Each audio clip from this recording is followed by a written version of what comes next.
أعوذ بالله من الشيطان الرجيم يا أيها الذين آمنوا اتقوا الله ولتنظر نفس ما قدمت لغد واتقوا الله إن الله خبير بما تعملون. بسم الله الرحمن الرحيم. السلام عليكم ورحمة الله وبركاته.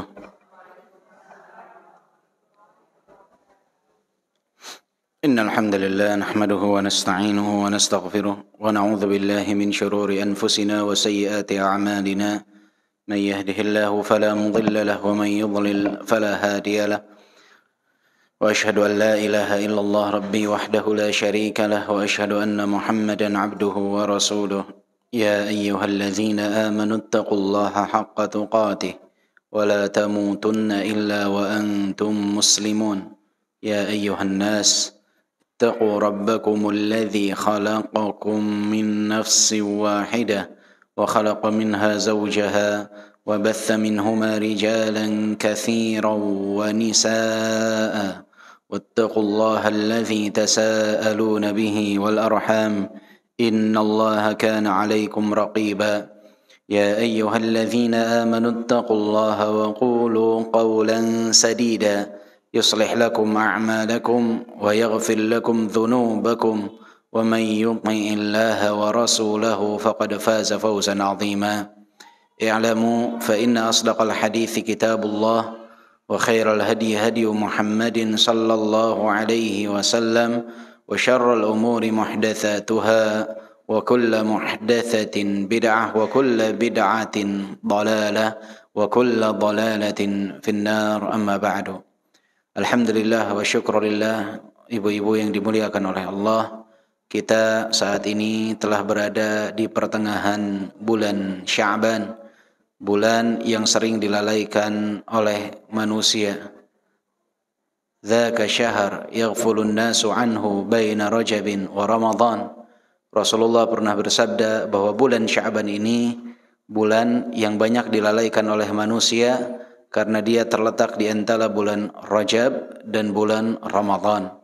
Sebagaimana ibu-ibu ketahui bahwa bulan Rajab adalah salah satu dari 4 bulan suci selain daripada bulan Muharram, bulan Dzulqa'dah dan bulan Dzulhijjah. Bulan Rajab adalah salah satu dari 4 bulan suci. Dan bulan Ramadan keutamaannya sangat istimewa sekali dan ibu-ibu telah mengetahui hal tersebut. Maka bulan Sya'ban ini bulan yang sering dilalaikan oleh manusia, sehingga Rasulullah sallallahu alaihi wasallam memperbanyak puasa biasanya di bulan Sya'ban.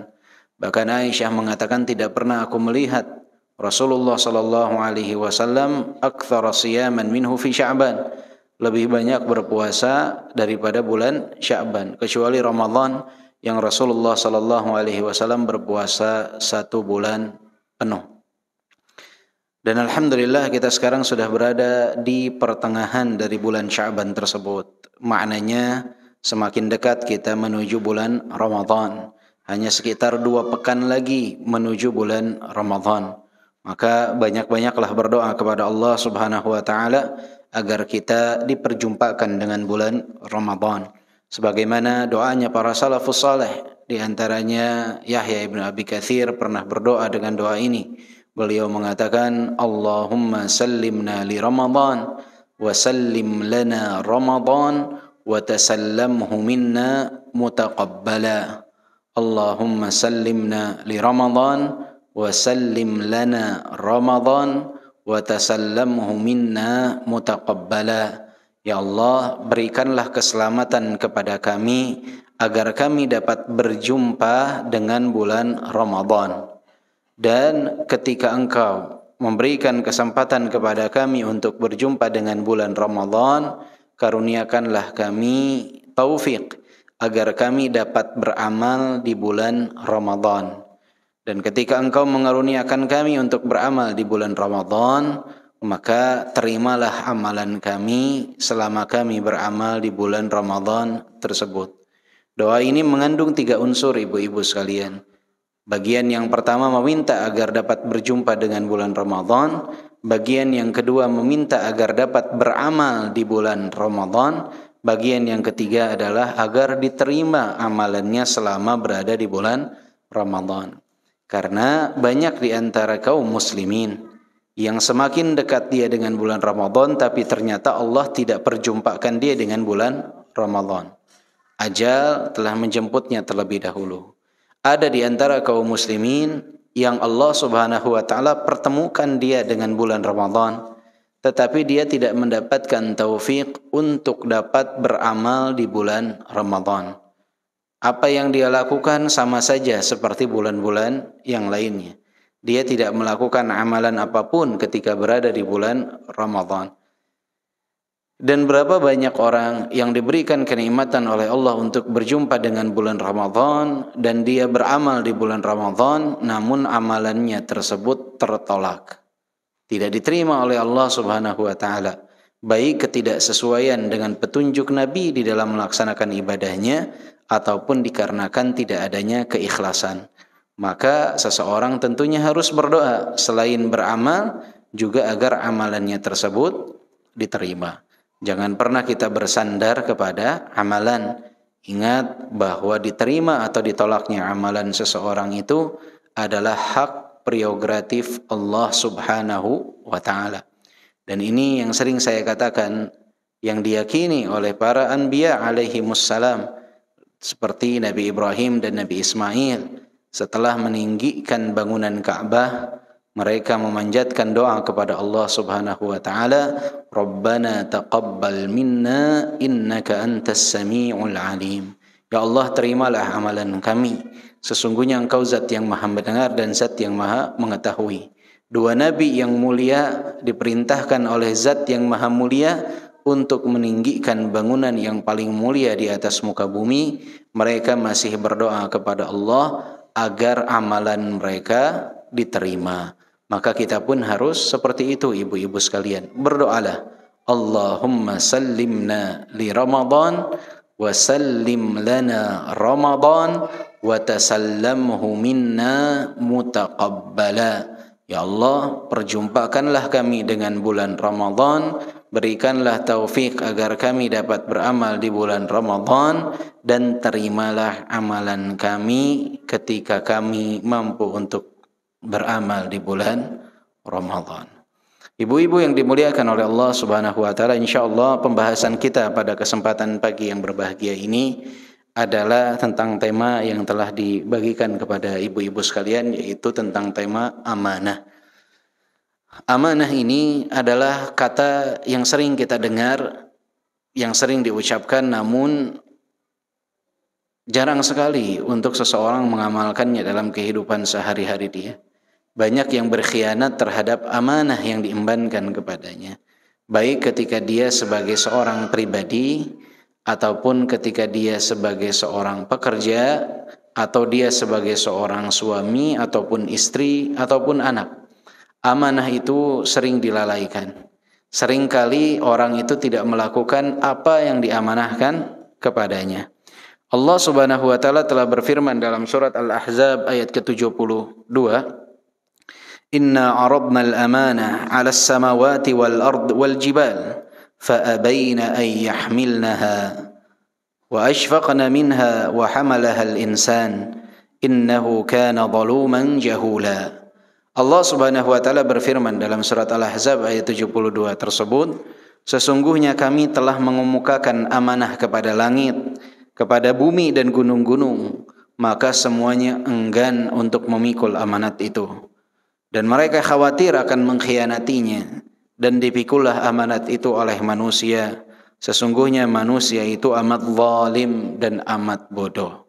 Manusia, ibu-ibu yang dimuliakan oleh Allah Subhanahu wa taala, seringkali dengan mudahnya mengemban amanah, padahal dia belum tahu apakah dia mampu melaksanakan amanah tersebut atau tidak. Manusia sering terlalu percaya terhadap dirinya. Bukan percaya diri, tapi terlalu percaya kepada dirinya dan menyandarkan segala sesuatu kepada dirinya, sehingga dia tidak dapat mengemban amanah sebagaimana mestinya. Seharusnya seseorang menyandarkan semuanya kepada Allah Subhanahu wa taala. Ketika dia mendapatkan amanah, dia sandarkan kepada Allah Subhanahu wa taala, meminta pertolongan Allah, dan dia tidak mencari-cari amanah tersebut. Akan tetapi ketika datang amanah itu, dia emban dengan penuh tanggung jawab. Banyak orang di zaman sekarang itu yang dia cari-cari sendiri bagaimana dia mengemban amanah, padahal dia bukan orang yang mampu untuk mengemban amanah tersebut. Maka dilihat dari menjalankan amanah atau tidak, manusia itu, ibu-ibu sekalian, terbagi ke dalam 3 bagian. Di antara mereka ada kaum munafikin, ada kaum musyrikin, ada kaum mukminin. Orang-orang munafik itu secara lahirnya nampak ia seperti memegang amanah, seperti memikul amanah. Namun secara batinnya tidak. Ini orang-orang munafik. Lahirnya, nampaknya dia memikul amanah, tapi hatinya pada hakikatnya dia tidak memikul amanah tersebut. Sedangkan orang-orang musyrikin secara lahir dan secara batinnya mereka tidak memikul amanah sama sekali. Lahirnya tidak nampak, batinnya pun tidak nampak. Tapi orang yang beriman kepada Allah Subhanahu wa taala, dia memikul amanah secara lahir, dan juga di dalam hatinya pun dia pikul amanah tersebut. Maka kita tinggal lihat berada dalam kelompok manakah kita. Apakah seperti orang-orang munafik yang secara lahirnya dia memikul amanah tapi secara batinnya tidak, atau seperti orang-orang musyrik yang secara lahir dan secara batin sama sekali tidak nampak dia memikul amanah, atau kita bersama orang-orang yang beriman yang mana kita memikul amanah yang diembankan kepada kita secara lahir ataupun secara batin. Dan Allah Subhanahu wa taala pun berfirman di dalam surat Al-Anfal ayat ke-26. Ya ayyuhalladzina amanu la takhunullaha war rasul wa takhunu amanatikum wa antum ta'lamun. Wahai orang-orang yang beriman, janganlah kalian mengkhianati Allah dan mengkhianati Rasul, dan juga janganlah kalian mengkhianati amanah-amanah yang dipercayakan kepada kalian, agar kalian mengetahui. Allah Subhanahu wa taala melarang kita sebagai orang yang beriman untuk berkhianat kepada Allah Subhanahu wa taala, untuk berkhianat kepada Rasul, dan mengkhianati amanah-amanah yang diembankan kepada kita.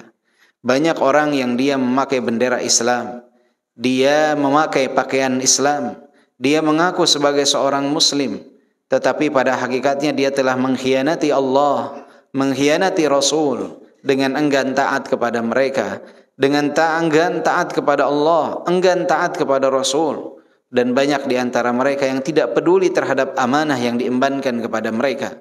Kalau orang yang beriman tidak seperti itu.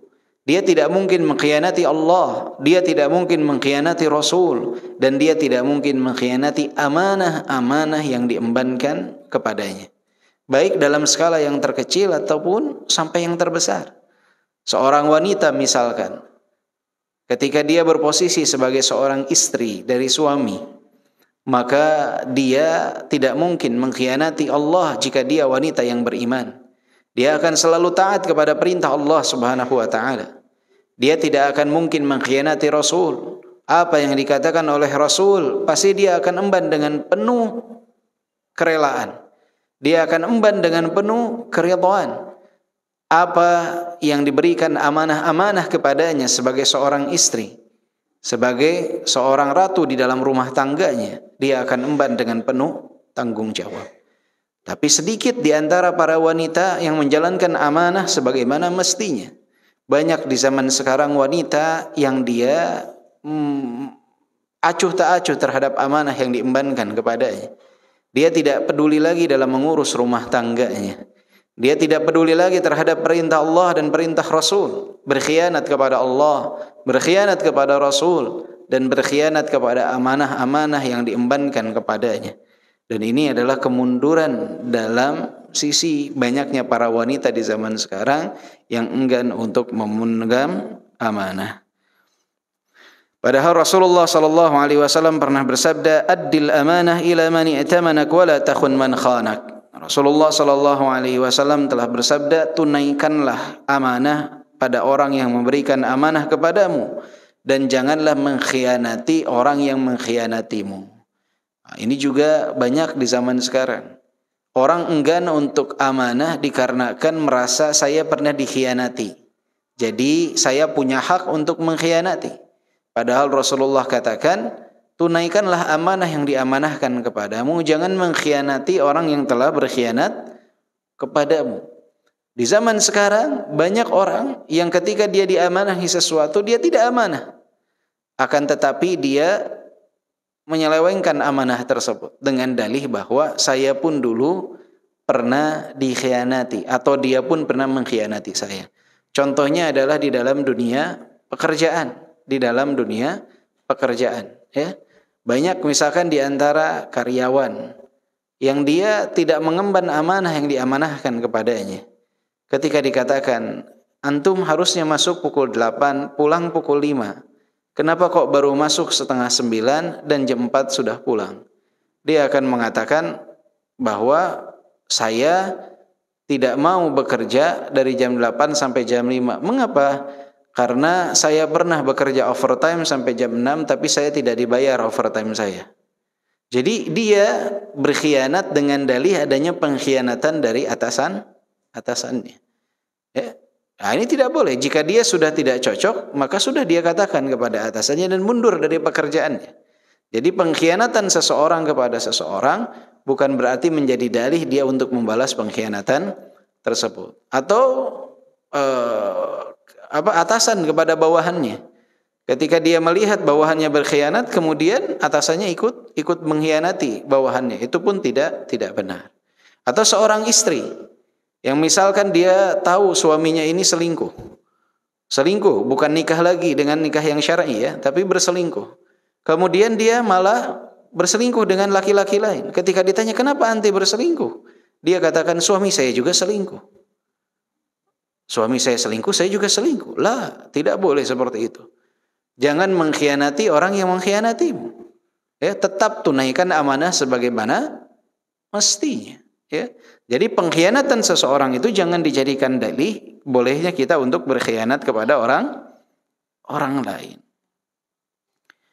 Karena tanda orang munafik itu ada berapa ibu-ibu? 3. Jika dia berkata dia berdusta, jika dia berjanji dia mengingkari, jika dia diberi amanah dia berkhianat. Ini tanda orang munafik. Karena orang mukmin itu ketika diberi amanah, khalas, amanah. Dia akan perjuangkan amanah tersebut. Dia tidak akan mengkhianati amanah itu. Tapi orang yang berkhianat kepada amanah yang diberikan kepadanya, maka ini adalah tanda kemunafikan seorang hamba. Nah, tinggal kita lihat apakah kita berada dalam tanda-tanda tersebut atau tidak. Karena mengemban amanah ini sesuatu yang sangat berat, ya. Mengemban amanah ini sesuatu yang sangat berat. Nah, sekarang mungkin ibu-ibu bertanya, ini amanah nih apa berarti pengertian daripada amanah itu apa? Apa amanah itu? Soalnya kalau dilihat tadi kata ibu-ibu dari contohnya, perasaan banyak mengandung hal-hal yang ibu-ibu anggap dahulu itu bukan bagian daripada amanah. Ya, karena yang kita tahu amanah itu kalau dititipin sesuatu, kemudian kita jaga sesuatu tersebut. Maka apa pengertian dari amanah? Disebutkan bahwa amanah itu adalah kullu mafturida 'alal 'ibad fahuwa amanah. Ka salatin wa zakatin wa siyamin wa ada'id dain. Wa awkaduha al-wada'i. Wa awkadul wada'i kitmul asrar. Para ulama menyebutkan bahwa amanah ini apa? Kullu mafturida 'alal 'ibad fahuwa amanah. Semua yang diwajibkan bagi seorang hamba adalah amanah. Jadi yang pertama bagian daripada amanah ini, semua yang diwajibkan kepada seorang hamba itu adalah amanah. Seperti sholat, zakat, puasa, dan membayar hutang. itu adalah amanah. Apa yang wajib bagi kita, maka itu adalah amanah. Seorang istri wajib berbakti kepada suaminya, itu adalah amanah. Seorang istri wajib taat kepada suaminya dalam ketaatan kepada Allah, itu adalah amanah. Seorang istri wajib untuk mengurus keluarganya, mengurus anak-anaknya, itu adalah amanah. Semua perkara yang Allah wajibkan dan Rasulullah wajibkan kepada kita, itu adalah amanah. Apa yang wajib bagi kita, itu adalah amanah. Wa aukaduha al-wada'i, dan yang paling ditekankan dari semuanya adalah al-wada'i, yaitu titipan. Titipan itu adalah bagian daripada amanah yang harus kita jaga. Wa aukadul wada'i katmul asrar, dan yang paling ditekankan dari titipan itu adalah menjaga rahasia-rahasia. Jadi banyak orang menitipkan kepada kita. Ada yang menitipkan barang, ada yang menitipkan uang. Mana yang paling berat untuk kita jaga, mana yang paling harus kita jaga lebih berat lagi, adalah rahasia. Ketika seseorang menitipkan rahasia kepada kita, maka itu adalah sesuatu yang harus paling kita jaga. Banyak orang bilang, bercerita kepada kita, kemudian dia bilang, jangan bilang siapa. Itu adalah amanah yang paling harus kita jaga. Tapi sayangnya amanah tersebut adalah yang paling banyak diselewengkan. Si ibu A bilang ke ibu B, Bu, tolong jangan bilang siapa-siapa ya. Kata ibu B, oh iya. Terus ibu B bilang ke ibu C, tahu gak si ibu A begini. Tapi tolong jangan bilang siapa ya, rahasia kita berdua. Oh iya, kata si ibu C. Ibu C bilang ke ibu D, tapi ini rahasia ya, jangan bilang siapa. Akhirnya sekampung dari A sampai Z semua tahu. Ya, semua tahu bahwa itu adalah rahasia dari si A. Karena apa? Karena dari B sampai Y tidak mengemban amanah. Kalau ada huruf setelah Z, si Z pun tidak akan mengemban amanah. Karena masing-masing tidak mengetahui bahwa amanah terberat, amanah yang harus paling dijaga adalah katmul asrar, yaitu menjaga rahasia. Jadi semua kewajiban itu amanah. Yang paling ditekankan adalah titipan, baik barang, harta, ya.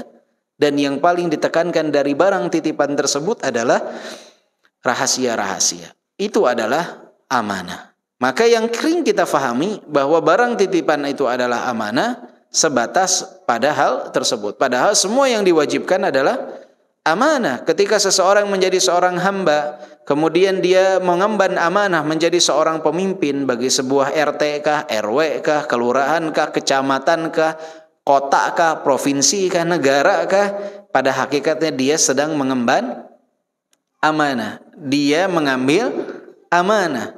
Wajib bagi dia untuk menjalankan amanah tersebut, dan itu adalah amanah yang amat berat.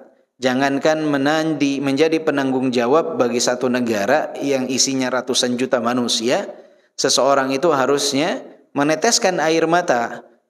Beratnya ketika dia misalkan menjadi seorang suami, tiba-tiba dia mengambil alih tanggung jawab dari wali seorang wanita, diembankan kepadanya. Sesuatu yang berat. Bertanggung jawab atas seorang wanita bagi seorang pria adalah sesuatu yang berat, bukan perkara yang mudah.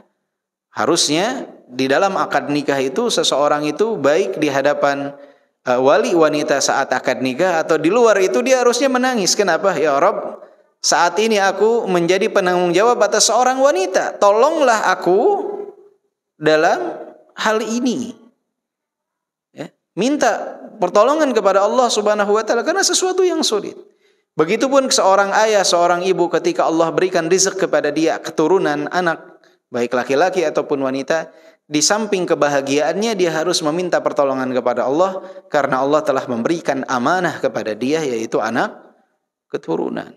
Jadi berat, Masya Allah, tabarakallah, jika seorang menjadi kepala keluarga atau ibu-ibu nih mendapatkan amanah mengurus anak, mendapatkan rizq keturunan, itu amanah dari Allah Subhanahu wa taala. Ibu-ibu pastinya merasa Berat. Ini bagaimana ketika ibu-ibu diberikan amanah untuk mengurus 1 juta orang, 2 juta orang, 3 juta orang. Pertanggungjawabannya di hadapan Allah sangat berat. Makanya zaman dahulu para salafus saleh ketika mereka tidak ditunjuk untuk memimpin, menjadi qadhi ataupun menjadi amir di satu daerah, mereka bahagia. Kenapa? Karena lepas tanggung jawab dari mereka. Zaman sekarang kebalikannya. Ketika diberikan amanah, bahagia mereka, berpesta raya, berpesta pora. Tapi ketika tidak diberikan amanah, masuk rumah sakit jiwa. Stres mereka, subhanallah. Padahal harusnya mereka bahagia, tidak mendapatkan amanah yang berat yang harus mereka pertanggungjawabkan di hadapan Allah Subhanahu wa taala. Maka amanah ini adalah perkara yang sangat berat. Lihatlah perkataan para salafus saleh berkenaan dengan amanah, ibu-ibu sekalian. Disebutkan bahwa At-Tabarani meriwayatkan dari Ibnu Abbas radhiyallahu anhuma, beliau mengatakan bahwasannya Rasulullah sallallahu alaihi wasallam bersabda, "Tanasahu fil ilm, fa inna khiyanata ahadikum fi ilmihi ashaddu khiyana fi malihi, wa inna Allaha sa'ilukum yaumal qiyamah." Hendaknya kalian saling memberi nasihat tentang ilmu. Sesungguhnya khianat salah seorang dari kalian terhadap ilmunya itu lebih besar daripada pengkhianatannya pada hartanya. Dan sesungguhnya Allah pasti akan meminta kalian pertanggungjawaban pada hari kiamat. Hadis ini ada silang pendapat tentang kesahihannya karena perselisihan berkenaan dengan salah satu perawinya. Namun lihatlah nasihat dari Nabi SAW bahwa pengkhianatan seseorang di dalam ilmu itu lebih berat, lebih besar daripada pengkhianatan dalam harta. Maka ketika seseorang memiliki ilmu, kemudian dia menyampaikan sesuatu yang bertentangan dengan al-haq karena kepentingan dan maslahat duniawi, maka pada hakikatnya dia telah berkhianat terhadap ilmunya, dan ini lebih berat daripada pengkhianatan terhadap harta. Jadi pengkhianatan terhadap ilmu adalah sesuatu yang sangat berat. Ketika seseorang menukilkan sesuatu kemudian menyandarkannya kepada Nabi, padahal tidak ada sandaran tersebut kepada Nabi SAW, maka ini adalah sesuatu yang batil, sesuatu yang batil. Walaupun tujuannya adalah, saya ingin menyampaikan nasihat kepada umat, tapi dengan cara-cara yang batil, dengan cara-cara yang menyimpang, ini adalah sesuatu yang tidak dibenarkan. Pernah ada salah seorang berkata tentang salah seorang sahabat Nabi SAW yang dikenal sering atau senang untuk bergurau. Kemudian katanya ketika Nabi SAW mengantarkan jenazahnya, dimakamkan jenazahnya, Nabi SAW enggan untuk beranjak dari pemakaman tersebut. Tiba-tiba sahabat tersebut ditanya oleh malaikat, "Man nabiyyuk? Siapa nabimu?" Kata dia, tidak terdengar. Man nabiyuk? Siapa nabimu? Tidak terdengar. Kemudian dikatakan lagi, man nabiyuk? Siapa nabimu? Jangan keras-keras, orangnya ada di atas, katanya. Subhanallah. Terus Nabi tertawa. Kata dia, lihat bagaimana dia bisa membuat Nabi tertawa saat hidup ataupun setelah mati. Ini kisah palsu. Kenapa palsu? Karena sahabat tersebut yang dimaksud wafat itu justru di zamannya Khulafaur Rasyidin, setelah Nabi SAW wafat. Bagaimana kisah ini bisa datang? Dari mana asalnya? Dari mana sumbernya? Orang yang wafat setelah Nabi wafat kok bisa dimakamkan kemudian memiliki bersenda gurau dengan malaikat? Subhanallah. Kisah-kisah seperti ini tanda pengkhianatan terhadap ilmu. Maka ibu-ibu sekalian, hati-hati. Pengkhianatan terhadap ilmu di zaman sekarang ini banyak dengan segala tujuannya. Ada yang dikarenakan harta, ada yang dikarenakan tahta, ada yang dikarenakan wanita. Banyak orang yang mengkhianati ilmu. Tidak peduli lagi mau apa yang disampaikannya benar ataupun salah. Yang penting harta saya dapatkan, ketenaran saya dapatkan, dan hal-hal yang semisal dengannya. Maka hati-hati dengan pengkhianat ilmu. Pengkhianatan dalam ilmu. Maka ibu-ibu pun ketika menyekolahkan anak-anak harus selektif. Jangan sampai ditempatkan anak-anak itu di tempat-tempat yang ternyata orang-orangnya banyak yang berkhianat terhadap ilmu. Hanya silau melihat harta bapak ibu sekalian atau ibu-ibu sekalian. Sehingga kesalahan anak-anak ibu itu tidak berusaha untuk mereka perbaiki. Ya. Nah, ini adalah pengkhianatan terhadap ilmu. Hati-hati dengan hal tersebut. Kemudian para ulama juga menyebutkan, atau para salafus saleh menyebutkan ungkapan-ungkapan yang dinukilkan oleh para ulama, di antaranya Abu Bakar As-Siddiq. Beliau mengatakan tentang amanah ini, asdaqus sidq al-amanah wa akdzabul kidz al-khiyanah. Sejujur-jujurnya kejujuran adalah amanat, dan sedusta-dustanya kedustaan adalah khianat. Sejujur-jujurnya kejujuran itu adalah amanah, dan sedusta-dustanya kedustaan adalah khianat. Ini perkataan yang sangat luar biasa yang disampaikan oleh Abu Bakar As-Siddiq. Sejujur-jujurnya kejujuran itu adalah amanah, dan sedusta-dustanya kedustaan adalah khianat. Maka apakah kita termasuk orang yang jujur dengan menjaga amanah, atau kita termasuk orang yang berdusta dengan mengkhianati amanah? Bahkan Umar ibn al-Khattab mengatakan, la taghurruni salata mri'in wala sawmah, man syaa shama wa man syaa shalla, la din liman la amanata lah. Kata Umar ibn al-Khattab, jangan kalian membuat aku merasa kagum dengan solat seseorang ataupun puasa seseorang. Siapa yang hendak berpuasa, berpuasa. Siapa yang hendak solat, solat.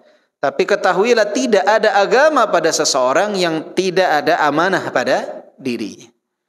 Jadi patokan seseorang, kata beliau, itu dalam agamanya itu tidak hanya solat dan puasa, tetapi yang dapat dinilai dari seseorang itu lebih kepada amanah dia, bagaimana menjalankan amanah. Terpercaya gak dia dalam menjalankan amanah, dalam berdagangnya, dalam bermuamalahnya, dalam berbicaranya, dalam kesehariannya, dia menjaga amanah apa tidak? Karena orang yang menjaga amanah ini pada hakikatnya dalam dirinya terdapat keimanan yang sangat luar biasa. Orang yang menjaga amanah, dia tahu Allah As-Sami' Al-Basir Al-Khabir Al-Alim Al-Raqib. Allah Maha mengawasi, Maha melihat, Maha mendengar. Allah Subhanahu wa taala Maha mengetahui apa yang nampak dan apa yang tersembunyi. Ini ada pada diri orang-orang yang amanah. Dia tahu itu semua. Dan orang yang amanah ini disenangi oleh orang lain. Orang yang amanah dicintai oleh orang lain. Akan tetapi hal pertama yang akan hilang dari umat ini adalah amanah. Kata Abu Hurairah radhiyallahu anhu, awwalu ma yurfa' min hadhihi al-ummah al-haya wal amanah. Fasaluha Allah. Kata Abu Hurairah radhiyallahu anhu, perkara pertama yang akan diangkat dari umat ini adalah rasa malu dan amanah. Maka mintalah kepada Allah Subhanahu wa taala agar kita dikaruniakan rasa malu dan amanah. Coba zaman sekarang ada orang yang punya rasa malu sedikit. Yang pertama kali diangkat dari umat ini adalah rasa malu. Sering lihat anak-anak muda di pinggir jalan, dia pajang handphone dia kemudian joget-joget sendiri. Kayak orang stres. Ya. Rasa malunya sudah hilang. Dia menari-nari ditonton jutaan orang, dia merasa biasa saja. Tidak ada rasa malu sedikit pun. Tidak ada rasa malu sedikit pun. Rasa malu ini sudah hilang. Al-haya ini padahal perhiasan seorang wanita itu rasa malu. Perhiasan seorang wanita itu rasa malu. Wanita itu akan semakin berharga ketika rasa malunya semakin tinggi. Perhiasan wanita ada pada rasa malunya. Dan perhiasan seorang pria ada pada keberaniannya. Maka ketika wanita tanpa rasa malu ibarat pria tanpa keberanian. Ibu-ibu bagaimana lihat pria tanpa keberanian? Janggal ya. Laki-laki itu simbolnya apa? Berani dia. Ketika ada ibu punya anak nih laki-laki nggak berani apa-apa, takut. Ibu-ibu merasa geram tidak? Nah, sama, pria melihat wanita itu ada pada rasa malunya. Ketika wanita itu hilang rasa malunya, maka nilainya pun akan berkurang. Keistimewaannya akan turun. Yang pertama akan diangkat dari umat ini rasa malu dan amanah. Amanah itu sudah tidak dijalankan. Orang sudah sibuk masing-masing. Amanah itu tidak dijalankan. Laki-laki sebagai seorang suami, sebagai seorang bapak, dia tidak jalankan amanahnya. Wanita sebagai seorang istri, sebagai seorang ibu, dia tidak lagi menjalankan amanahnya. Nafsi, nafsi. Terserah anak saya musoleh bodo amat. Yang penting saya menggapai karir saya sampai saya sukses di mata orang lain. Yang laki-laki pun sama. Anak saya musoleha, istri saya musolat, tidak bodo amat. Yang penting saya berhasil dalam bisnis saya. Dan sebagai seorang hamba kepada Allah pun banyak yang bodo amat. Saya musolat, mau zakat, mau tidak, enggak masalah. Yang penting saya tetap hidup dengan kemewahan. Subhanallah. Orang menelantarkan amanah yang diembankan kepadanya. Padahal perkara ini amatlah besar. Maka Sufyan ibn Uyainah mengatakan, man lam yakun lahu ra'su malin falyattakhidhal amanah ra'su malihi. Kata Sufyan ibn Uyainah bahkan mengatakan, siapa yang tidak memiliki modal dalam hidupnya, maka jadikanlah amanah ini sebagai modalnya. Ada orang kan nggak punya modal dalam usaha, tapi dia punya amanah dalam usahanya. Banyak orang yang ingin investasi, tidak? Banyak, ya. Bukankah sistem mudharabah itu ada investor dan ada yang menjalankan? Bagaimana investor ini bisa percaya kepada orang yang amanah? Maka kata Sufyan ibn Uyainah, orang yang tidak punya modal bahkan dalam kehidupannya ini, ketika dia punya amanah, dia bisa jalan tuh. Tapi ketika dia punya modal yang besar, tapi tidak punya amanah, orang nggak ada yang mau bergabung dengan dia. Maka amanah ini sangat besar posisinya, sangat besar nilainya di mata manusia dan di mata Allah Subhanahu wa ta'ala. Jadi di sisi Allah itu sangat berat sekali. Yang namanya amanah itu sangat istimewa. Nah, kemudian ibu-ibu yang dimuliakan oleh Allah Subhanahu wa ta'ala, apa kemudian pertanyaan mungkin dari ibu-ibu sekalian, terus apa faedahnya kalau kita menjalankan amanah? Dan adanya amanah itu apa faedahnya? Yang pertama yang perlu kita ketahui bahwa fawaid atau faedah-faedah dari adanya amanah itu, yang pertama, pada hakikatnya al-amanah min amalil iman wa husnil Islam. Bahwa amanah ini merupakan bagian daripada amalan keimanan dan baiknya keislaman. Jadi orang yang menjalankan amanah, maka ini menggambarkan tentang nilai keimanan dan keislamannya. Semakin seseorang itu amin, amanah di dalam banyak hal dalam kehidupannya, maka menggambarkan tingkat keimanan dan keislamannya. Dia amanah di dalam ilmunya, dia amanah di dalam hartanya, dia amanah dalam muamalahnya, dia amanah dalam menjaga rahasia, dia amanah dalam menjaga titipan seseorang, maka pada hakikatnya dia adalah orang yang baik agama dan keislamannya. Amanah dia. Dia bekerja dari jam 8 sampai jam 5. Tidak, dia tidak gunakan tuh jam 4 sampai jam 5 pekerjaan sudah tidak ada, kemudian main handphone dia, tidak. Dia tahu itu amanah yang diembankan kepadanya bahwa dia harus bekerja. Seseorang dapat amanah untuk menjaga perumahan, dia menjadi satpam misalkan. Jam kerja dia dari jam 6 sampai jam 6. Dia tidak akan tuh dimasak pekerjaan dia, ciri hamba yang beriman kepada Allah, ciri hamba yang tinggi nilai keimanan dan keislamannya, dia tidak mungkin menghabiskan waktunya itu dengan hal-hal yang tidak bermanfaat. Karena dia tahu dia ada amanah. Jangan tidur dia. Kenapa? Karena kalau saya tidur berarti saya tidak mengemban amanah. Tapi berapa banyak kita masuk ke perumahan itu, apalagi kalau waktu malam, satpamnya tidur. Kita keluar masuk, tidak dia sadari bahwa ada orang yang keluar masuk. Lelah, iya, tetapi itu tetap amanah yang harus dia emban. Ketika seseorang sudah sepakat mendapatkan gaji tertentu dalam pekerjaan tertentu, maka dia harus amanah. Seorang wanita dikatakan, wah saya capek bekerja di rumah ini, saya lelah di dalam rumah, ya, dengan anak saya, dengan kesibukan mengurus mereka, dengan kesibukan mengurus suami, saya udah nggak mau lagi mengurus suami. Akhirnya yang mengurus suami adalah pembantu, yang mengurus anak baby sister. Ibu mau ngapain? Saya mau jalan-jalan. Saya punya me time, waktu untuk saya sendiri. Subhanallah. Terus kewajiban buat suami, pembantu yang ngurus.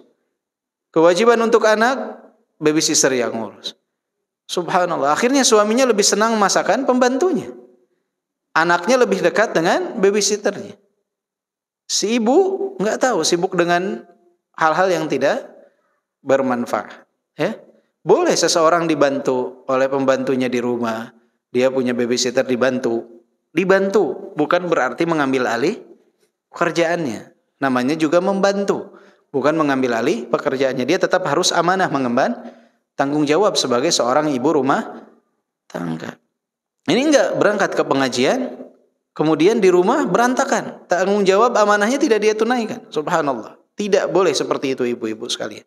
Ibu-ibu kalau berangkat ke pengajian harus sudah selesai kewajiban ibu-ibu sebagai ibu rumah tangga. Ya, dipastikan kewajiban ibu-ibu sudah selesai dan dipastikan mendapatkan izin dari suami. Ya, dipastikan mendapatkan izin dari suami. Sesuatu yang paling sedih bagi wanita ketika dia menyadari di kemudian hari ternyata suaminya lebih senang kepada masakan pembantunya, anaknya lebih senang dekat dengan babysitternya dibandingkan dengan dia. Itu sesuatu yang menyedihkan bagi seorang wanita. Kapan dia akan sadari? Nanti akan ada momentum dia menyadari hal tersebut. Maka sebelum terlambat lebih baik diperbaiki dari sekarang.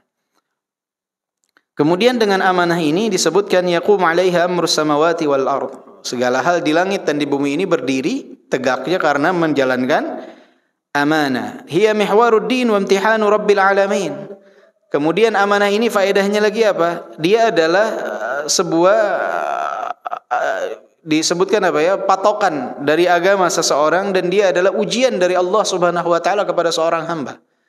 Jadi patokan bagaimana keagamaan seseorang itu terlihat daripada bagaimana dia menjalankan amanah, dan ini ujian dari Allah Subhanahu wa taala, melihat bagaimana kualitas dari kehambaan seseorang kepada Allah Subhanahu wa taala. Diuji dengan amanah, dia mempertanggungjawabkan amanah yang diembankan kepadanya atau tidak.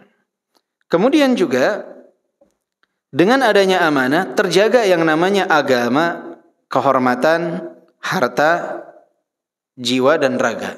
Itu terjaga dengan amanah. Tadi saya contohnya ibu-ibu saja karena memang kajiannya untuk ibu-ibu.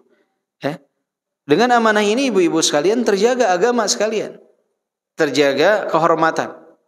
Jadi ibu-ibu punya tanggung jawab tuh menjaga amanah. Ketika suami tidak ada, menjaga kehormatan suami ibu, menjaga harta suami ibu-ibu sekalian. Itu amanah dari Allah Subhanahu wa ta'ala.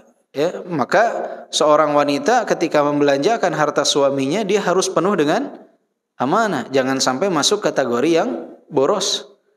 Dia harus mengemban amanah tersebut. Jangan mentang-mentang ini kan harta suami saya, mau saya pakai apa terserah saya. Enggak seperti itu.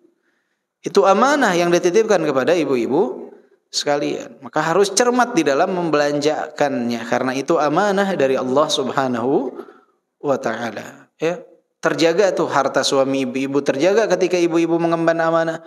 Kehormatan ibu dan kehormatan suami terjaga ketika ibu-ibu mengemban amanah. Semuanya terjaga ketika seseorang mengemban amanah. Al-amin yuhibbuhullah wa yuhibbuhun nas.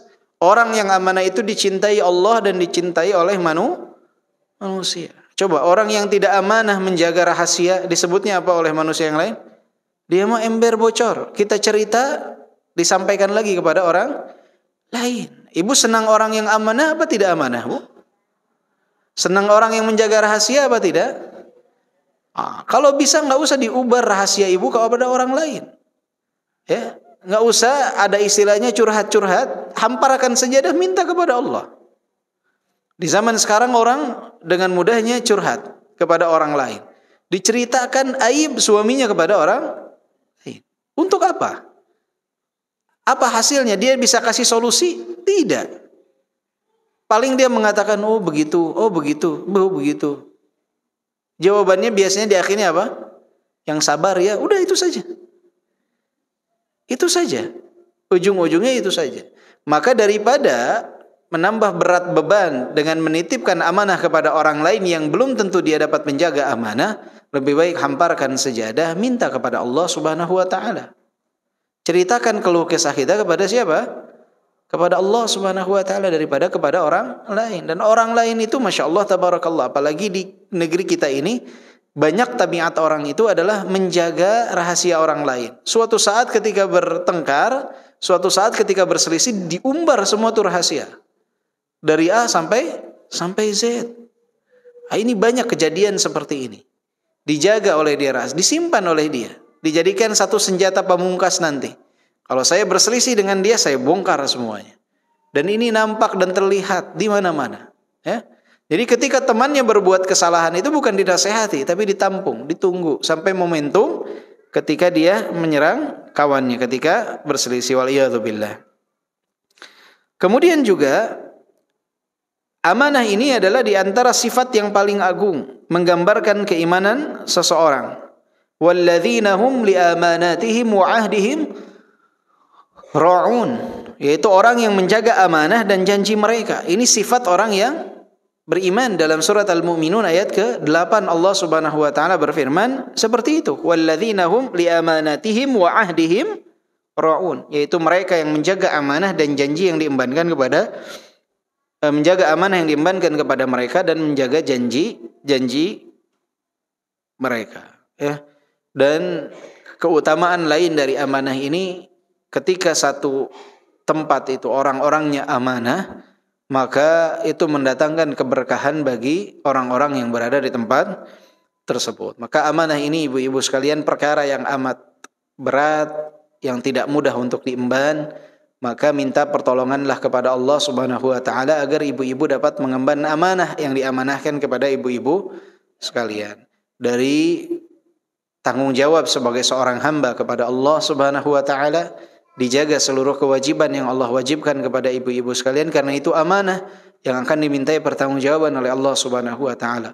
Seluruh anggota tubuh ibu-ibu adalah amanah yang dititipkan oleh Allah Subhanahu wa taala. Mata kita amanah, pendengaran kita amanah, hidung kita amanah, penciuman kita amanah, lidah kita amanah. Semua adalah amanah. Maka contohnya adalah rambut wanita amanah, bukan dari Allah, amanah yang harus dijaga. Ketika bertemu dengan yang bukan mahram, maka rambut tersebut harus ditutup. Amanahnya seperti itu dari yang memberikannya kepada kita. Allah berikan nih untukmu anggota tubuh, dari mulai ujung rambut sampai ujung kaki. Ini amanah yang aku berikan kepadamu. Maka jagalah amanah ini. Dengan apa? Tutup dia. Ketika ada laki-laki yang bukan mahram, tutup dia. Sisakan hanya wajah dan pergelangan tangan. Maka siapa yang melanggar amanah ini berarti dia khianat terhadap amanah yang diembankan kepadanya. Ini lidah amanah. Maka berkatalah perkataan yang jujur, perkataan yang baik, jangan gosip, jangan dusta, jangan mencela, mencaci, memaki, tidak boleh. Amanah. Lidah kita amanah dari Allah Subhanahu wa taala. Allah yang memberikan dan memberikan peraturan kepada kita bagaimana menggunakan lidah ini. Matamu adalah amanah dariku. Aku berikan mata kepadamu, kata Allah Subhanahu wa taala, maka lihatlah apa yang aku halalkan dan tinggalkanlah apa yang aku haramkan. Maka orang yang melihat apa yang Allah haramkan, dia berkhianat terhadap pandangan yang diberikan oleh Allah kepadanya. Telingamu ini amanah yang aku berikan kepadamu. Maka dengarkanlah apa yang halal, tinggalkanlah apa yang haram. Maka seseorang yang dia mendengarkan perkara-perkara yang haram dengan pendengarannya, berarti dia tidak amanah terhadap pendengaran yang diberikan kepadanya. Maka seluruh anggota tubuh kita ini amanah titipan dari Allah Subhanahu wa taala. Jiwa kita amanah yang dititipkan oleh Allah Subhanahu wa taala. Maka orang yang amanah, dia menjalankan semua kewajiban yang Allah wajibkan pada dirinya dan meninggalkan semua yang Allah haramkan pada dirinya. Begitupun perintah Rasul dan larangan Rasul sallallahu alaihi wasallam. Dan amanah adalah satu perkara yang amat besar. Cukuplah tadi yang dikatakan oleh Abu Bakar As-Siddiq, asdaqus sidq al-amanah wa akdzabul kidz al-khiyanah. Sejujur-jujurnya kejujuran adalah amanah dan sedusta-dustanya kedustaan adalah khianat. Wallahu a'lam bissawab. Jika ada pertanyaan, falyatafaddalna, silakan. Kalau tidak ada, saya lanjut bab berikutnya. Sampai jam 11 ya Ibu-ibu. Masih ada waktu.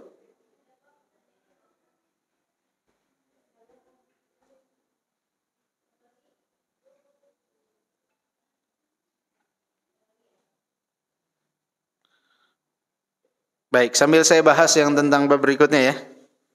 Apa cukup sampai bab ini?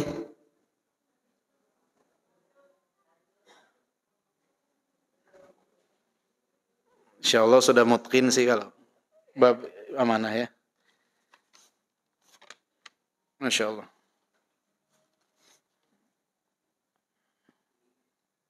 Baik, saya bahas dulu sedikit lah tentang zuhud ya ibu-ibu. Ibu-ibu yang dimuliakan oleh Allah Subhanahu wa taala, berikutnya adalah tentang zuhud. Kalau ibu-ibu sudah ada PDF-nya belum ya? Pegang ya. Di dalam bab zuhud ini saya hanya menukilkan dua hal. Yang pertama adalah kisah Syekh Muqbil Al-Wadi'i rahimahullah dan mencuci di hari Kamis. Dan di dalam tafsir Al-Baghawi beliau menyebutkan tentang orang yang mendalam ilmunya. Baik, saya sebutkan dulu kisah yang pertama. Penukilan yang pertama adalah tentang kisah Syekh Muqbil Al-Wadi'i rahimahullah dan mencuci di hari Kamis. Ibu-ibu pernah mendengar nama Syekh Muqbil Al-Wadi'i? Belum. Syekh Muqbil Al-Wadi'i rahimahullah adalah seorang ulama dari negeri Yaman. Beliau ulama yang Masya Allah tabarakallah rahimahullah, sangat sederhana dan luar biasa sekali. Para ulama sering mengatakan bahwa gambaran dari keikhlasannya, bagaimana beliau hidup di pedalaman tanpa dukungan dana yang besar, tetapi ilmunya menyebar ke seantero dunia. Beliau dulunya adalah seorang penjaga bangunan di Saudi Arabia, di kota Makkah Al-Mukarramah, dan beliau saat itu mendapatkan hadiah, kalau tidak salah, kitab Tauhid dari seorang anak ketika beliau menjaga bangunan di usia 32 tahun. Akhirnya beliau tertarik untuk mempelajari ilmu agama dan beliau melanjutkan pelajaran di Masjidil Haram, meninggalkan pekerjaannya sebagai penjaga bangunan. Hingga akhirnya beliau masuk ke Universitas Islam Madinah, lulus S1 di sana dan melanjutkan di S2. Dan ketika di S2 sendiri, bahkan yang menguji tesis beliau mengatakan bahwa kalau boleh peraturan universitas ini memberikan gelar doktor langsung, maka akan kami berikan. Tapi beliau tidak peduli dengan ijazahnya beliau juga tidak mempedulikan tentangnya. Beliau pergi ke negeri Yaman, ke negeri asalnya, di daerah yang bernama Dammaj. Jadi lokasi Dammaj itu ada di ujung Yaman ya, di bagian utara Yaman dekat perbatasan Saudi Arabia, di provinsi namanya Sa'dah. Dari jalan raya ke rumah beliau itu di tahun 2009 saja butuh setengah jam jalan tanpa aspal. Jadi tempatnya sangat terpencil, sulit yang namanya sinyal, di pegunungan, sangat kecil sekali. Tapi luar biasanya di sana itu banyak para pelajar dari seluruh dunia. Dari Amerika, dari Prancis, dari Aljazair, dari Libya, dari Indonesia, dari India, dari Malaysia, dari mana-mana. Padahal di tempat beliau mengajar itu tidak ada ijazah. Tidak ada ijazah. Belajarnya di mana? Di masjid, di bawah pohon, di bebatuan, tidak ada hal yang istimewa. Makan pun sangat sederhana sekali, hanya nasi dengan kentang 10 orang satu nampan. Mungkin satu pekan satu kali dapat ayam, itu pun setengah potong ayam. Dan di zaman beliau jauh lebih sulit. Dan minum pun dari air keran, tidak ada dispenser seperti kita. Sangat sederhana. Tetapi banyak orang yang menuntut ilmu kepada beliau. Dan beliau rahimahullah, ada kisah yang menarik ibu-ibu sekalian. Disebutkan bahwa kisah Syekh Muqbil dan mencuci di hari Kamis. Jadi disebutkan bahwa ketika Syekh Muqbil Al-Wadi'i berada di kota Madinah menuntut ilmu di Universitas Islam Madinah, beliau itu tidak punya bekal yang cukup untuk berangkat haji. Karena saat itu padahal biaya perjalanan haji saat itu dari Madinah ke Makkah belum seperti sekarang ya, harus ada izin dan lain sebagainya, tidak begitu ketat penjagaannya. Itu hanya butuh 20 real saja. Jadi kalau uang kita sekarang 20 real itu sekitar 100.000 tidak sampai Bu ya. Tapi beliau tidak punya uang tersebut. Tidak punya uang tersebut. Maka beliau pun memutuskan untuk tetap di kota Madinah, tidak berangkat menunaikan ibadah haji. Ketika beliau berada di Masjid Nabawi, beliau mencoba untuk memberikan kajian di Masjid Nabawi. Saat kajian berlangsung, beliau ketika menyampaikan nasihatnya, di hadapan beliau para tentara Saudi Arabia yang ikut mendengarkan nasihat beliau. Beliau pun khawatir saat itu ada apa sehingga mereka ikut mendengarkan. Ternyata tidak ada masalah apa-apa. Hanya selesai beliau mengisi kajian di Masjid Nabawi, tiba-tiba dihampiri oleh salah seorang tentara. Tentara tersebut mengatakan, dari mana asalmu? Maka Syekh mengatakan, saya berasal dari Yaman. Kata tentara tersebut, apa yang kamu sampaikan sangat baik. Akan tetapi ada satu hal yang ingin saya kritik. Kata Syekh Muqbil, tafadhal, apa hal tersebut? Kata lelaki itu mengatakan, wahai Syekh, saya perhatikan pakaianmu itu sangat kotor. Pakaianmu sangat kotor. Engkau harusnya membersihkan pakaianmu. Maka Syekh Muqbil mengatakan, pakaian ini adalah pakaian satu-satunya yang saya miliki.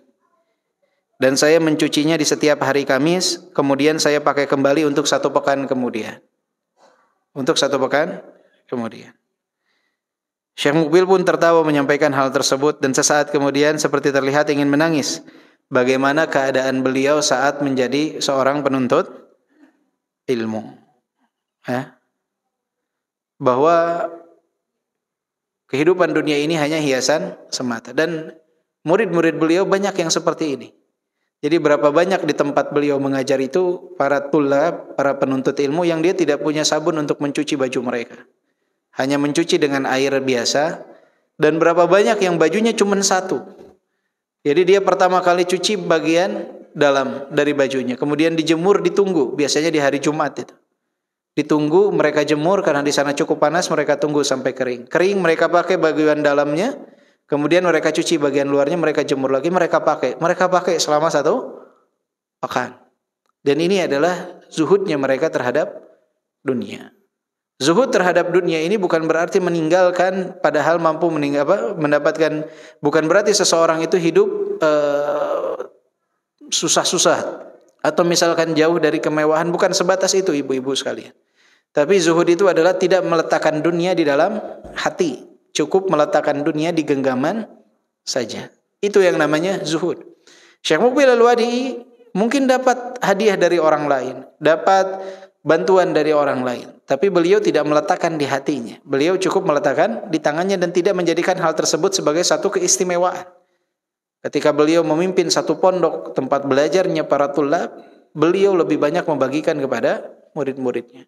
Pelajaran yang amat berharga dari kata zuhud terhadap dunia. Tidak meletakkan dunia di dalam hati, tapi meletakkan dunia cukup di tangan saja, di genggaman saja. Kemewahan dunia ini akan berakhir.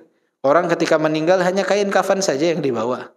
Tidak ada akan membawa apa-apa. Maka selama hidup berikanlah apa yang kita punya di jalan Allah Subhanahu wa taala. Itulah zuhud yang luar biasa dari contoh beliau. Nah, ini adalah contoh para ulama di zaman sekarang, ya, di abad ke-20. Bagaimana dengan para salafus saleh terdahulu dari golongan para sahabat, para tabi'in, para atba'ut tabi'in. Tidak jauh dari ini. Mereka tidak menjadikan dunia itu di dalam hati mereka. Cukup di dalam genggaman mereka. Sehingga mereka kalau mengeluarkannya pun akan sangat mudah.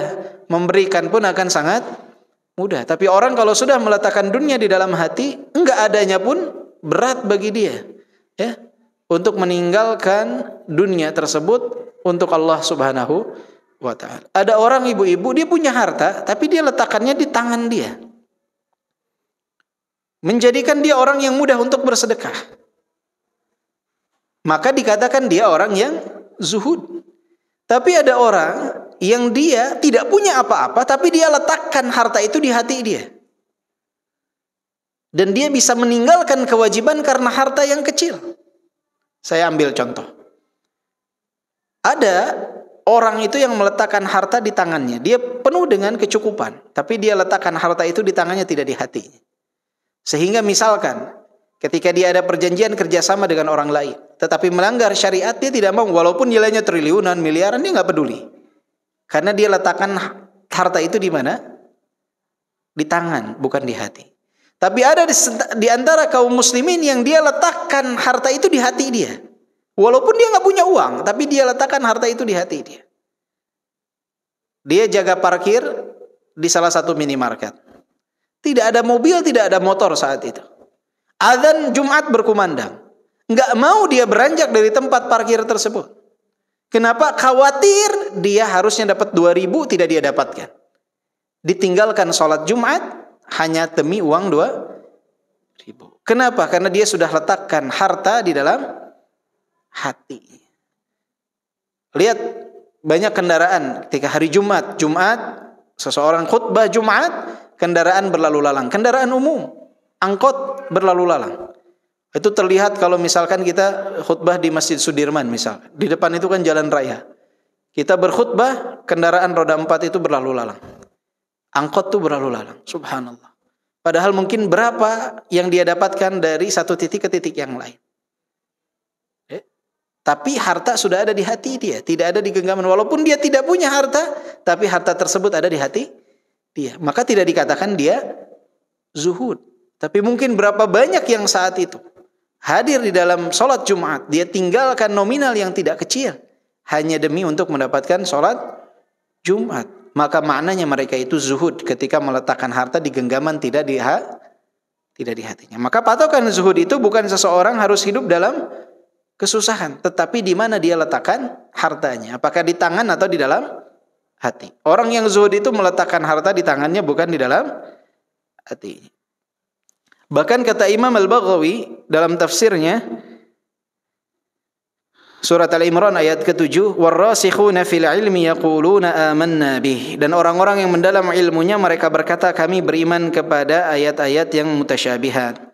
Beliau berkata bahwa ar-rasikh fil ilm, orang yang mendalam ilmunya adalah yang di dalam dirinya terdapat 4 perkara. Orang yang mendalam ilmunya, kata Al-Baghawi rahimahullah, adalah yang di dalam dirinya terdapat 4 perkara. Yang pertama, ketakwaan di antara dia dan Allah.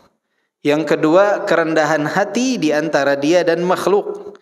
Yang ketiga, zuhud di antara dia dengan dunia.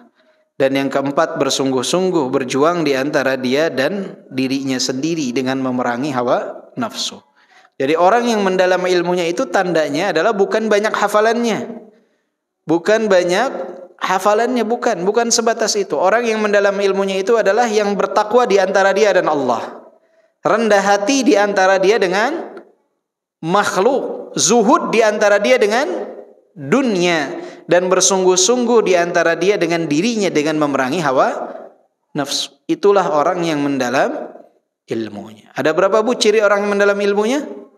4. Yang pertama apa? Takwa di antara dia dengan Allah. Yang kedua, rendah hati di antara dia dengan makhluk. Yang ketiga, zuhud di antara dia dengan dunia. Yang keempat, bersungguh-sungguh di antara dia dengan dirinya dengan memerangi hawa nafsunya. Maka lihatlah diri kita ini sudah mendalam ilmunya atau belum. Bukan banyak hafalannya, bukan. Akan tetapi yang mendalam ilmunya itu adalah yang memiliki 4 nilai ini. Takwakah kita di antara kita dengan Allah? Rendah hatikah kita dengan sesama manusia? Zuhudkah kita terhadap dunia? Dan apakah kita selalu berusaha berijtihad untuk memerangi hawa nafsu? Maka zuhud ini di antara salah satu poin penting di dalam kedalaman ilmu seseorang. Meninggalkan dia dengan dunia. Maka kalau ada orang yang dinisbatkan kepadanya ilmu tetapi dia tidak zuhud terhadap dunia, dia letakkan dunia di dalam hatinya, berbangga-bangga dengan kenikmatan dunia yang Allah berikan kepadanya, merasa angkuh dan sombong dengan kenikmatan dunia yang diberikan kepadanya, ingin menunjukkan kenikmatan dunia tersebut kepada khalayak ramai, yang padahal di sana ada orang-orang yang lemah keimanannya, di sana ada orang-orang yang hatinya dipenuhi dengan kehasadan, kemudian dia pamerkan kemewahan tersebut di hadapan mereka, maka pada intinya itu adalah tanda orang tersebut tidak mendalam ilmunya. Mau sebanyak apapun hafalannya, mau sehebat apapun penyampaiannya, akan tetapi yang perlu digarisbawahi, zuhud adalah tanda kedalaman ilmu seseorang. Yaitu ketika seseorang meletakkan dunia di tangannya, tidak meletakkan dunia di dalam hatinya. Wallahu a'lam bishawab. Ada pertanyaan ini?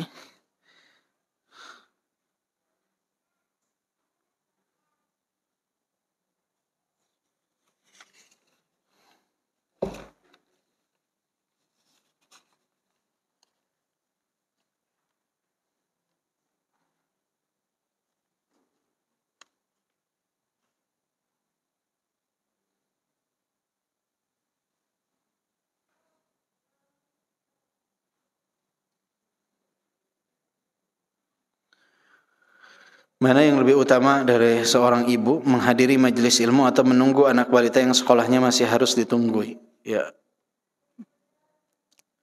Yang pertama, ibu, jika memang harus ditunggu anak tersebut, maka sebaiknya ibu menunggu anak balita yang sedang sekolah tersebut.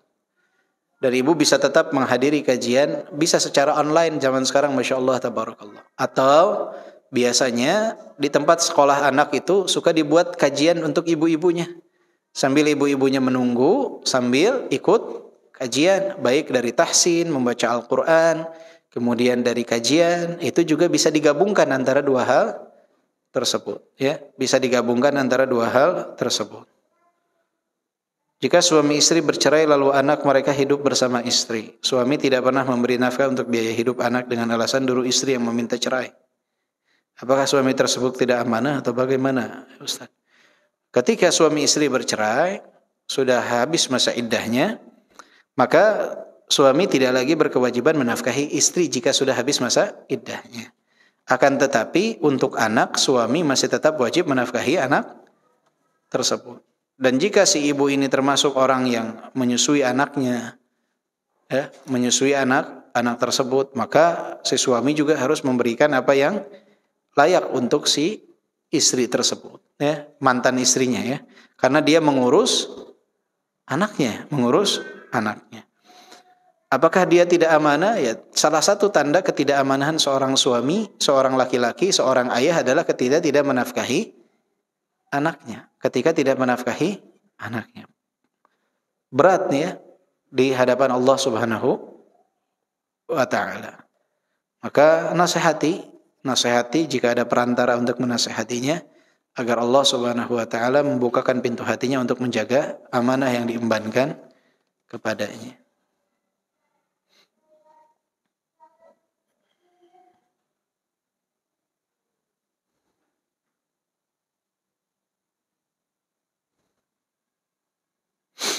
Berdasarkan definisi yang Ustaz jelaskan tentang amanah adalah yang berkaitan dengan ibadah. Bagaimana kalau atasan memberi tugas untuk menjaga data atau rahasia kantor pada umumnya orang anggap sebagai amanah?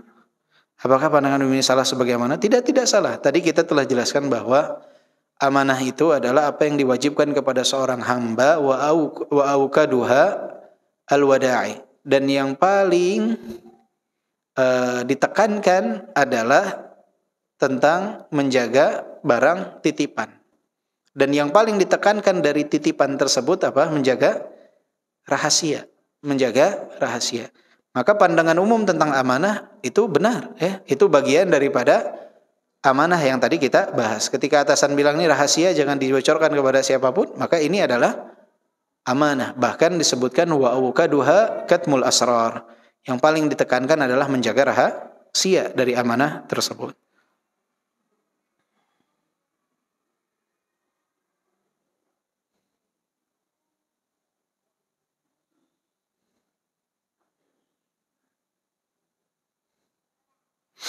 Ya, ketika seseorang tidak mampu menjalankan amanah, misalkan istri diberikan amanah oleh suami untuk mengajar anaknya, kemudian si istri mendelegasikan lagi kepada guru.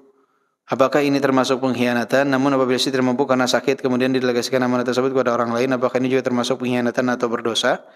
Nah, ketika seseorang tidak mampu, maka dia bicarakan kepada orang yang memberikan amanah tersebut. Misalkan suami ibu bilang, tolong ajarkan anakmu, saya amanahkan kepadamu untuk mengajarkan anak saya.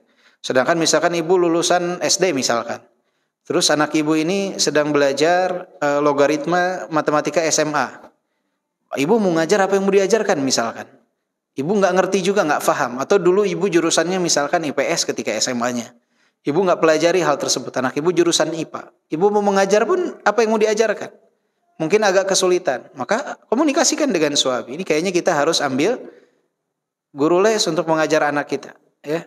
Karena saya nggak sanggup untuk mengajarkan bagian ini, karena saya tidak mempelajari hal tersebut. Nah, insya Allah tidak termasuk dalam pengkhianatan. Dibicarakan saja, insya Allah ada jalan keluarnya. Ya, jangan sampai orang, saya bisa, akhirnya anaknya diajarkan ya salah.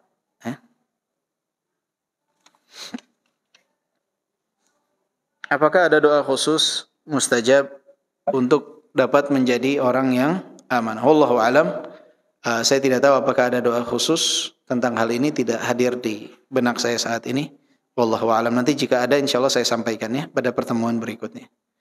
Allahu a'lam. Ada lagi pertanyaan?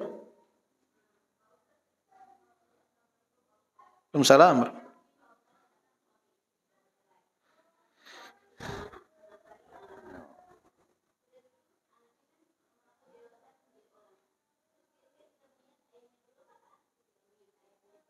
Ya, baik. Yang perlu diketahui bahwa bakti anak kepada orang tua itu bukan balas jasa. Jadi bukan kalau ayahnya baik, anaknya baru baik. Ayahnya akan dihisab oleh Allah karena tidak memenuhi tanggung jawabnya sebagai seorang ayah. Begitupun anaknya akan dihisab ketika dia tidak berbakti kepada ayahnya. Jadi berbuat baik anak kepada orang tua itu bukan balas jasa, tapi perintah Allah Subhanahu wa ta'ala. Allah tidak mengatakan kalau ayahmu baik kau berbuat baik, tidak. Allah tidak mengatakan hal tersebut. Tetapi Allah mengatakan wa qadha rabbuka alla ta'budu illa iyyah wa bil walidaini ihsana.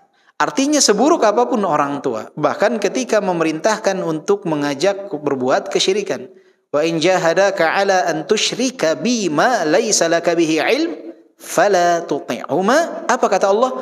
Wa sahibhuma fid dunya ma'rufa. Diajak kesyirikan saja jangan taat, tapi tetap berbuat baiklah kepada mereka. Jadi anak tersebut akan dimintai pertanggungjawaban oleh Allah karena dia tidak berbakti kepada ayahnya. Jadi bakti anak kepada orang tua itu bukan menunggu ayahnya atau ibunya berbakti kepada dia atau tidak, bukan.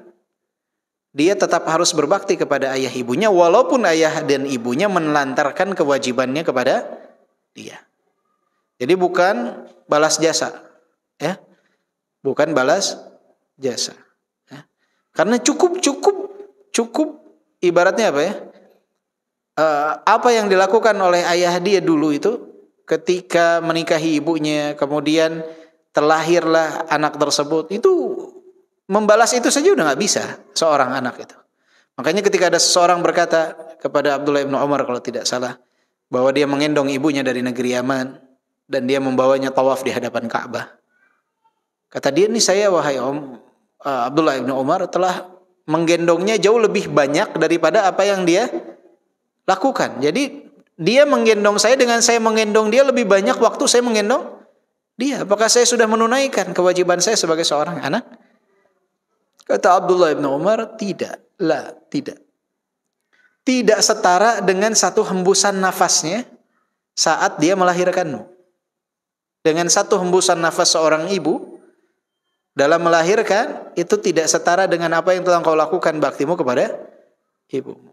Belum setara. Dengan satu hembusan saja belum setara. Jadi seorang anak jangan durhaka kepada orang tuanya dengan dalih orang tuanya menelantarkan dia. Tidak. Banyak kebaikan orang tua kita yang dia lakukan kepada kita. Banyak juga ayah itu yang bukan dia menelantarkan, tapi pada hakikatnya dia ngelihat saya ini nggak sanggup ngurus anak saya. Pekerjaan saya ini nggak jelas. Mungkin ibunya akan lebih baik menjaga dia. Sehingga ayah ini menjadi minder ketika berjumpa dengan anaknya. Bisa jadi kerelaan dia untuk tidak melihat tumbuh kembang anaknya, jauh dari anaknya, agar anaknya bisa menjadi lebih berhasil dengan ibunya, dengan suami baru ibunya. Itu adalah pengorbanan yang sangat luar biasa yang dikorbankan oleh seorang ayah. Tanpa kata-kata dia pergi. Bukan berarti menelantarkan, tapi mungkin dia merasa itu lebih baik. Jadi tetap seorang anak harus berbakti kepada ayahnya. Apapun yang dilakukan oleh ayahnya, tetap dia adalah ayah kita. Tetap Fulan bin Fulan, enggak lagi Fulan bin Allan. Ya. Tetap namanya itu akan bersandang dalam diri kita sampai akhir hayat kita. Allahu a'lam bishawab.